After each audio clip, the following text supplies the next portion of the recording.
قرآن نے حضرت ابو بکر کو پوری امت سے ہٹ کے الگ سے بیان کیا ہے.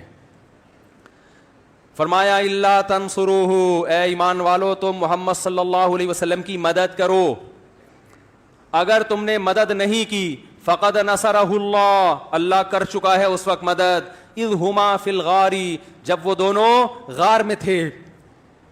ثانی اثنین، دو میں سے ایک کون تھے؟ محمد صلی اللہ علیہ وسلم. یعنی اللہ ابو بکر صدیق کے ذریعے مدد کر چکا. یہاں اللہ نے جب امت مسلمہ سے خطاب کیا کہ اے ایمان والو تم نبی کی مدد کرو، تو اس خطاب میں حضرت ابو بکر داخل نہیں ہے، ان کے علاوہ کو خطاب ہو رہا ہے. ان کے علاوہ کو خطاب کر کے کہا جا رہا ہے کہ اے ایمان والو تم مدد کرو. نہیں کرتے تو ابو بکر تو کر چکے ہیں مدد. ایسے لوگ تو ہیں نبی کے پاس، اللہ کو تمہاری مدد کی ضرورت نہیں ہے. اذ یقول لصاحبہ، جب محمد صلی اللہ علیہ وسلم اپنے صاحب کا لفظ آیا نا، صحابی صاحب ایک ہی معنی ہے. جب وہ اپنے صحابی سے کہہ رہے تھے لا تحزن، غم نہ کرو، ان اللہ معنا، اللہ ہمارے ساتھ ہے. غار میں جب پناہ لیا نا، دیکھو حضرت موسیٰ علیہ السلام جب دریا کے کنارے پہنچے اور پیچھے بہت بڑا لشکر آ رہا ہے فرعون کا، بنی اسرائیل نے کہا انا لمدرکون، موسیٰ پکڑے گئے، مروا دیا. یہ بنی اسرائیل کہہ رہے ہیں. آگے دریا ہے، پیچھے فرعون ہے، بھاگنے کا راستہ نہیں ہے. تو موسیٰ علیہ السلام نے کیا فرمایا؟ کلا، ہرگز ایسا نہیں ہے. ان معی ربی، میرے ساتھ کون ہے؟ اللہ. حضرت موسیٰ نے کہا ہمارے ساتھ کون ہے؟ بولتے کیوں نہیں بھائی؟ ہمارے ساتھ نہیں کہا، میرے ساتھ کون ہے؟ اللہ.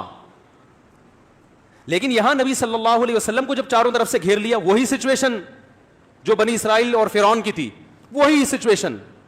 لیکن آپ ابو بکر صدیق سے فرما رہے ہیں غم نہ کرو، اللہ ہمارے یہاں نہیں، پھر میرے ساتھ ہے. بعض لوگوں نے اس سے توہین رسالت کی ہے اور یہ کہا ہے کہ موسیٰ معاذ اللہ اپنے ساتھیوں کو بھول گئے ایسے موقع پہ اور کہنے لگے اللہ میرے ساتھ ہے.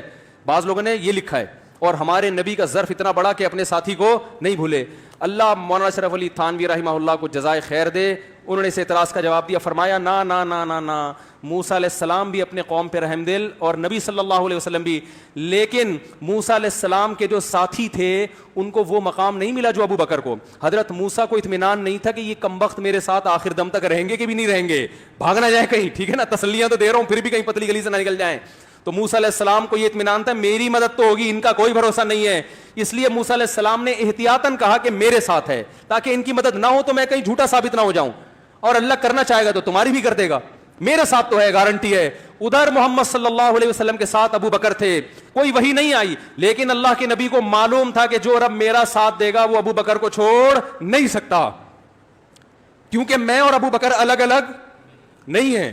اس لیے فرمایا ان اللہ معنا، غم نہ کر ابو بکر، اللہ ہمارے ساتھ ہے.